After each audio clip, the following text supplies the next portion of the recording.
윤석열 정부 초창기의 공약이 뭐였어요? 전국 250만호 공약. 대선 이전부터 언론이나 전문가들, 업자들 이런 인간들이 계속 무슨 이야기를 했냐? 집값은 공급 부족으로 올랐다. 이게 다 거짓이라는 것은 엄청나게 많이 드러났어요. 계속 공급 부족 이야기를 하면서 이재명 후보든 당시 윤석열 후보든 다 공급 정책을 이야기를 했죠. 취임한 지 100일 채 안 돼서 이 공급 정책을 발표를 하기로 했다. 9일에. 그런데 비가 엄청 많이 와서 수해가 났었죠. 그러니까 수해 때문에 밀렸다. 그래서 어떤 내용들이 담겼냐. 자, 250만호 플러스 알파 해서 플러스 알파가 20만호 정도. 그래서 270만호 공급 정책이 나왔다. 그래서 핵심 내용은 도심 공급 확대하고, 즉 서울 공급 부족하다고 했으니까 서울 공급 많이 하자, 이런 내용이죠. 주거 환경 혁신 및 안전 강화. 제 대응은 거의 이제 최근에 그냥 부랴부랴 껴넣은 미봉책이죠. 그 다음에 택지 개발, 그 다음에 시차 단축 해가지고 민간 정비 사업을 띄우겠다. 그 다음에 주거 사다리, 그 다음에 주택 품질 제고. 요거 층간소음에 대해서 저희가 예전에 그래도 이거 하나는 정책을 잘한다 라고 했는데 문제가 달라졌다. 그래서 공급이 어떻게 나오느냐. 이때 공급이 257만호인데 270만호로 늘리고, 수도권 비중을 많이 늘리고 서울 비중을 많이 늘리겠다. 여태까지 했던 내용들은 뭐예요? 다 공급 부족 때문에 집값이 올랐다. 이런 식으로 이야기를 했으니까, 그러면은 공급 정책이 발표가 되면은 공급이 많아질 것이기 때문에 집값이 떨어진다, 이런 여론이 나와야 되는데, 지금 집값이 떨어지고 있으니까 집값을 띄우기 위해서 여론을 또 조장하고 있죠. 결국 집값이 다시 오른다고 하고 있죠. 40개월 만에 최대 낙폭을 보이고 있는데, 공급 정책이 판을 바꾼다. 규제 완화 등 발표 내용에 따라서 시장이 들썩일 가능성. 그러니까 말을 완전히 바꿔버린 거예요. 왜? 공급 부족이 다 거짓이었으니까. 공급 부족이 되려면요, 수요가 늘어나는 것에 따라서 공급 부족이 일어나야 되죠. 그런데 공급 부족에 대해서 정확히 보시려면은 수요는 변동성이 커요. 공급은 변동성이 작죠. 왜냐면 계획된 게 한 3년, 4년, 5년 뒤에 입주가 되는 거니까. 변동성이 큰 수요에서 뭐를 봐야 되냐? 진짜 수요, 실수요를 봐야 되죠. 그러니까 이번에는 실수요들 물론 들어왔다고는 하는데, 영끌에서 들어온 실수요들은 엄밀하게 말하면 진짜 실수요는 아니다. 왜냐면 지금 살 사람들이 아니고, 원래는 5년에서 10년 정도 돈을 모아서 적당히 갚을 수 있는 대출을 받으면서 집을 살 사람들인데, 그 사람들 뒤에 있는 수요들을 다 지금으로 끌어온 거예요. 그러면은 당연히 그 이후에는 수요가 떨어질 수밖에 없죠. 그 떨어진 수요가 지금 나타나고 있는 거고, 금리 인상과 함께 DSR 정책과 함께 미래의 집살 수요들을 미리 끌어다 썼기 때문에, 그들이 지금 여기서 붕괴하게 된다면, 예를 들어 5년에서 10년 뒤에 집살 수요들이 샀다가 망해가지고 한 20-30년 뒤로 더 밀리거나 집을 못 사거나 앞으로 이런 상황이 펼쳐지게 된다. 그러면은 지금 상황에 따라서 공급이 제일 많이 됐던 정부 중에 하나인데, 공급 부족 프레임으로 몰고 갔다는 것 자체가 문제였던 거고, 실수요 자체가 늘어나는 거는 가구수 증가로 보면 안 돼요. 1인 가구는요 대부분 월세예요. 왜 혼인율이 떨어지고 왜 출산율이 떨어지면서 1인 가구로 남았을까요? 돈을 모아도 집을 살 수 있는 희망이 안 보이니까. 결혼을 하겠어요? 그걸 보고서 수요는 늘어났는데 공급은 부족하다, 이렇게 말하는 분석 자체가 잘못이 된 거다. 그런데 이번 정부가 빠르게 공급 정책을 발표를 했죠. 대부분이 뭐예요? 재개발 재건축 완화.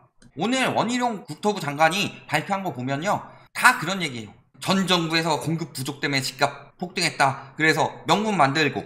결국에는 지금 지지율도 많이 떨어지고 상황이 좋지 않죠? 그러면은 결국에 하는 짓은 뭐예요? 문재인 정부한테 전 정부 탓한다고 그렇게 욕하더니, 이번에 말하는 거 똑같아요. 전 정부 탓해가지고 문재인 정부가 다 잘못했다, 문재인 너네 잘못인데 우리가 해결하는 거다, 이런 식으로 프레임 잡아가지고 발표를 했는데 막상 내용은 없어요. 지정해 나간다. 어떤 부분이 지정됐다 이런 거 안 나오죠? 속도감 있게 추진하며 시행을 유도해 나갈 예정이다. 그래서 중요한 수단, 재건축 사업은 양질의 임대주택과 저렴한 분양주택을 공급하는 중요한 수단이므로 어쩌고저쩌고 해서 감면받을 수 있도록 할 계획이다. 9월 내 세부 감면안을 발표할 계획이다. 정책을 발표를 하는데 다 계획만 나오고 있어. 어디에 어떻게 택지를 지정했다 이런 내용도 없어요. 그 다음에 안전진단제도. 안전진단제도가 왜 나온 거예요? 안전한 아파트를 왜 부수냐? 재건축은요, 노후화된 아파트들 살기 힘들어서 재건축해서 주거 환경을 개선하기 위해서 있는 거지, 집값을 올리기 위해서 재건축을 하는 것이 아니다. 재건축의 취지 자체가 뭐예요? 재건축의 취지가 공급이에요? 주거 환경 개선이에요. 재개발도 마찬가지고. 그래서 재건축 재개발 통해서 공급해가지고 입주 아파트 들어온다 하는데, 그게 들어오는 게 다가 아니에요. 그만큼 멸실이 났잖아요. 그래서 재건축이나 재개발을 통한 공급은 사실상 많지 않다. 250만호 공급인데 그 중에서 100만호를 재건축을 통해서 공급을 하겠다라고 이야기를 하면요. 그 중에서 실제 공급은 10만호에서 20만호 정도밖에 안 된다. 그런데 왜 재건축을 죽어라 추진해요? 집값 떨어질 때 재건축을 풀어주게 되면요. 첫 번째는 재건축이 선도 아파트이기 때문에 가격 상승을 유도하고요. 두 번째는 뭐예요? 전세 대란 난다고 계속 이야기를 했었죠. 그래서 임대차 3법 폐지해야 되고 막 이런 여론 만들고 있었죠. 문재인 정부의 잘못 다. 이번 정부의 정책은요. 그것뿐이에요. 미봉책 플러스 문재인 정부 반대. 그래서 임대차법 폐지를 해야 되는데 8월 전세 대란 안 났죠. 그러니까 막 이제 10월 전세 대란 이야기하고 있죠. 재건축 추진해서 멸실 나기 시작하면 어떻게 돼요? 재건축 많이 추진하면요. 전세 가격이 올라요. 멸실이 난 사람들이 갈 곳이 필요하기 때문에 전세 가격이 오른다. 그러니까 전세 대란 안 나는 전세 대란을 유도하기 위해서. 왜냐면 전세가 떨어지면 집값이 떨어지니까. 다 그런 상황인 거죠. 빨리 추진하겠다. 빨리 추진한다고 하면 빨리 때려 부수겠죠. 그런데 막상 언제 어떻게 공급하고 재초화는 어떻게 완화하고 분상제는 어떻게 하고 이런 내용은 하나도 없다. 급하게 낸 거니까요. 지금 상황도 좋지 않죠. 그러니까 9일에 발표돼서도 내용은 없을 거다. 그런데 16일 일주일 동안 붙은 게 뭐예요? 반지하 없앤다. 절차 개선, 시차 단축시킨다. 여러가지 신속하게 주택 공급할 수 있게 소규모 주택 지원 강화하고 통합 심의 전면 도입해서 대충 통과시켜서 빨리 때려 부수고 지을 수 있게 만들고 이런 이야기들이죠. 자, 그런데 재건축 완화는 집값 띄우는 정책이다. 압도적 찬성으로 부동산 3법 가결했었죠. 언제? 2014년에. 통과한 지 얼마 되지도 않아서 시가총액이 1.5배가 올랐다. 그 다음에 또 1기 신도시 특별법 추진한다는 거. 이거 재건축 완화죠. 그러니까 1.3 분당 고공행진한대요. 부동산 심판이라고 문재인 정부를 심판을 했으면 부동산 가격을 잡을 생각을 해야 되는데 집값을 올릴 정책들만 내놓고 있다. 왜? 우리 자산 지켜달라는 거예요. 그러니까 결국에 그대로 행동하고 있는 거다. 그런데 이렇게 재건축을 추진하면 재건축이 잘 되느냐? 과거엔 잘 됐겠죠? 문재인 정부 때만 해도 잘 됐어요? 그런데 지금은 그렇지가 않다. 왜? 재건축 완화. 지금 원래 재건축 평균 9.7년인데 여기까지 한 8.5년 걸리죠. 단축한다고 치더라도 착공해서 짓는 데까지 한 3년은 필요하죠. 2.6년? 그 다음에 요 기간을 좀 단축해서 한 5, 6년 정도로 단축해서 추진한다고 해봅시다. 그럼 재건축이 추진이 되느냐? 금리가 문제예요. 5, 6년 동안에 착공이 들어갔어요? 이제 조합 설립 인가 이후에는 거래가 안 되도록 해놨죠. 그러면은 요때 한 5, 6년 정도 걸리는 시간 동안에 매도를 못하고 그러면은 부족한 자금은 어디서 뭐 대출을 받든 뭘 통해서 마련을 했겠죠? 그러면 두 가지가 있죠? 첫 번째는요, 금리 인상되면서 이자 부담. 또 한 가지 뭐예요? 금리가 빨리 올라가니까 예금 적금 넣어놓으면은 돈을 많이 버는데 많이 이자를 받을 수 있는데 요거에 대한 기회비용이 날아가죠. 그래서 요걸 재고서 5, 6년 뒤에 나와서 신축 아파트가 지어졌을 때 얼마나 벌 수 있느냐 요걸 생각을 해야 되죠. 그런데 처음에 금리가 인상되기 때문에 요 두 가지에 대해서 수익률이 굉장히 떨어진다. 그리고 또 한 가지는 5, 6년 뒤에 신축이 잘 될 수 있느냐. 신축이 지금보다 더 올라야지 재건축 아파트가 돈을 버는 형국이 되겠죠. 그런데 지금 입주하는 아파트들은요, 지금 분양하는 아파트들보다 저렴하게 분양이 됐죠.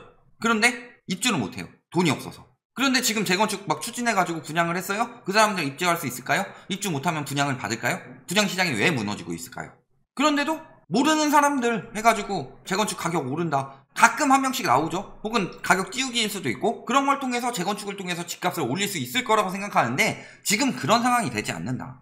그리고 재취약 주택 해소 대책 마련 요거 이야기 나오죠. 그래서 이번에 급하게 추진이 된 거죠. 수혜가 났는데 어디에 사는 사람들이 피해를 입었어요? 반지하 혹은 지하. 그러면요 요거 반지하나 지하층이 피해를 입은 이유는 뭐예요? 우리나라에 반지하가 많은 이유는 뭐 전쟁 났을 때 뭐 벙커 대용으로 사용할 수 있다 뭐 이런 역할로 반지하를 많이 만들었다 이런 이야기들이 있는데 반지하나 지하가 많아요. 그러면요 물이 넘쳤을 때 반지하나 지하가 많이 차기 때문에 대책을 세워준다. 그래서 이들에게 더 좋은 주택을 공급하겠다. 그런 방법은 어떤 거예요? 세입자 주거지원 강화, 즉 지원을 해준다는 거죠. 그 다음에 정비구역 지정요건 완화. 그러면서 이걸 막 이야기를 해주죠. 반지하를 왜 살아요? 잘 생각해보세요. 법정 최고금리 인하할 때 무슨 이야기를 했냐. 요거 사채 쪽 법정 최고금리 연 24% 미친 이자죠. 근데 이거 20%를 인하했어요? 부담을 더는 거죠. 근데 이런 정책에 대해서 뭐라고 그랬어요? 최고금리를 낮추면 수익성이 악화되니까 고객 고르기 나서고 그래서 돈 못 구하는 사람들은 더 막 이상한 대로 해가지고 부적용이 불거질 가능성 이런 이야기를 하고 있죠. 그런데 이번에 반지하 주택 사라지는 거 오세훈에 대해서는 이런 이야기들 나오고 있죠. 그런데 이것도 잘못됐다는 이야기들도 많이 나오죠. 왜? 이걸 생각하니까 떠나서 갈 데가 없다. 지옥고라고 그랬죠. 지하 반지하 옥탑 고시원. 여기 사는 사람들은 아 나는 고시원 사는 게 꿈이었어 로망이었어. 옥탑은 약간의 로망이 있을 수도 있지만 반지하 사는 사람이 로망을 가지고 반지하를 살았겠어요? 일자리는 서울에 몰려 있어요? 그래서 일을 하는데 뭐 지금 많이 올랐다고 하는데 최저임금으로 먹고 살만해요? 최저임금 받고 나서 지금 집값, 월세, 전세 감당이 돼요? 안 되니까 어디 사는 거예요? 그래서 반지하 사는 거예요. 그런데 반지하를 없애버린대요? 그러면 없애버리면 어떤 정책이 나와야 돼요? 보면은 막 올라가고 있고 올라가면 좋은데 여유가 안 돼서 그런다. 원래 그런 거예요. 그런데 없애버리면 어떻게 돼요? 서울 밖으로 몰리겠죠. 지원을 해준대요? 지원을 받으시는 분들이 있을 거예요. 지원을 받으셔서 임대주택에 들어간다. 그런데 그 임대주택이 연장될 때도 똑같은 혜택을 계속 받으면서 현재 거리로 계속 살 수가 있느냐. 그러려면 뭐가 추진이 돼야 돼요? 공공 임대주택을 반지하급으로 저렴하게, 이런 게 추진이 돼야 되죠. 그런데 나오는 건 뭐예요? 무이자 대출 지원, 민간 임대에게. 이거 얼마나 지원될까요? 한번 갱신하고 나면 그 다음에 어디 가야 돼요? 주거급여 지원. 아니에요. 핵심은 공공주택을 통해서 같은 생활 수준으로 들어갈 수 있을 만한 제안전한 주택을 지어서 거기에 추진하겠다. 이런 경우라면 모를까. 그냥 지원해가지고 이 사람들 지금 당장 불만 없애고. 그게 땡이 아니에요. 또 한 가지 문제는 뭐예요? 그게 계속 지속적으로 추진돼야지 지금 반지하 사는 사람이 아니라 지옥고를 살 수밖에 없는 청년층들이 계속 생겨날 거예요. 그들은 다 이제 서울 밖으로 밀릴 수밖에 없다. 지원해줘서 들어갔어요? 그들은 계속 지원해준다고 해요? 그러면은 그들이 나오고 나서 나중에 그 임대주택을 새롭게 환경이 안 되는 사람들이 들어가려고 했을 때 그 가격에 해줄까요? 다 지금 재건축 완화해서 집값 오른다 이런 생각만 하고 있는데, 지금 문제는요, 배수가 똑바로 안 됐어요. 강남역에 강남역 슈퍼맨이 왜 나왔어요? 배수구가 막혀서. 그러니까 정비를 개판으로 한 거예요. 그런 부분에 대해서 찬양하고 있죠. 오세훈이 옳았다. 침수 방지 투입 예산 640억. 강남역은 침수 방지 이렇게 투입했는데도 망했고 전체적으로 수해 방지 예산은 감축시키고 뭐 하자는 거예요? 핵심은 수해가 안 나도록 해야지, 수해 났을 때 수해 난 사람들을 더 좋은 곳으로. 이게 무슨 정책이 되냐? 미봉책이지. 그러니까 한 주 늦어진 이유 뭐예요? 아, 수해 났으니까 민심 안 좋은데 요거 어떻게 잡아볼까? 아, 반지하 사는 사람들 민심 잡아야 되니까 요 사람들 조금 더 좋은 집으로 가게 해준다고 하면 되지 않을까요? 이 정도 수준의 미봉책이었다.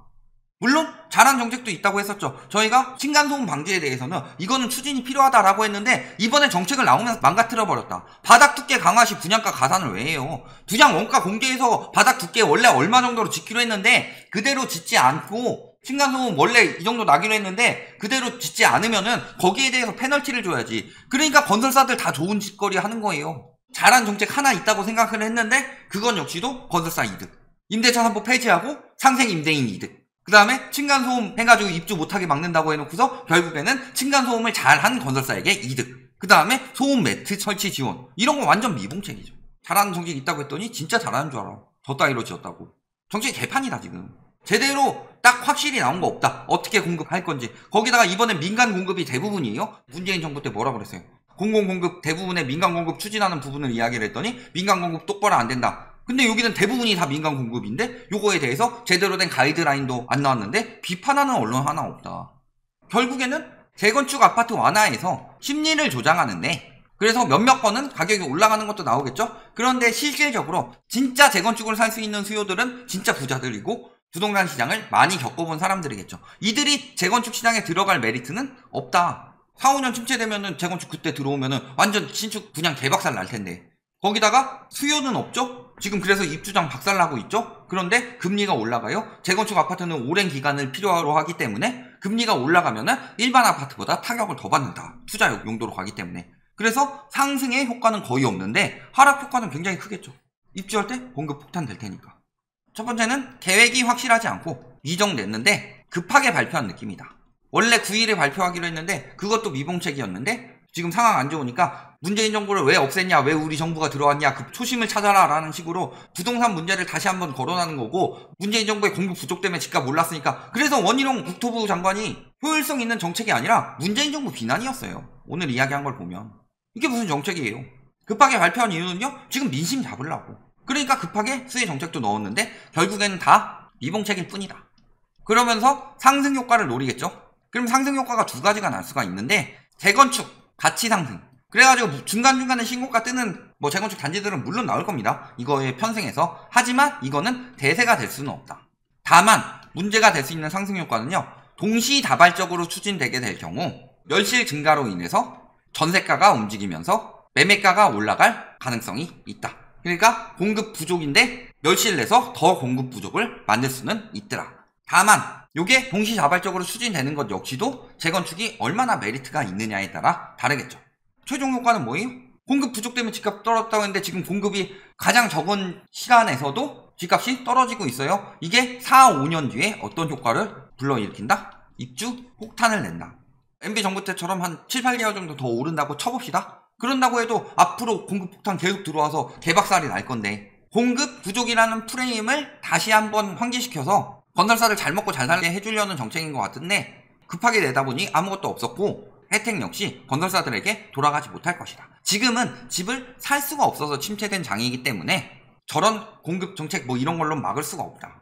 핵심은 수요자고, 수요자가 여력이 되지 않으니까 대세는 변할 수가 없다. 4, 5년 떨어진 다음에 다시 올라야 될 때 오히려 공급 폭탄이 독이 될 수가 있더라. 여기까지 말씀드리겠습니다.